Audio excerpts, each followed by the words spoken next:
Mi nombre es Gupton Brasile. Quiero hablarles acerca de un libro que escribí que se llama ¿Cómo controlar un pequeño negocio?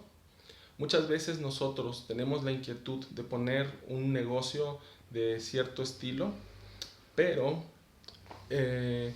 ignoramos algunas de las cosas que se tienen que hacer, como es el mantener ciertos indicadores que nos van a facilitar que, sin importar si nosotros estemos en ese negocio o no, siempre vamos a saber si el negocio está yendo en la dirección que nosotros deseamos. En este libro vas a poder encontrar ejemplos y plantillas de archivos que puedes ocupar para hacer esto, y los puedes descargar de mi página de bltmexico.com, en donde dice este libro. Si te gusta o te interesa este video, por favor dale clic en me gusta y agrega a mi canal. Gracias.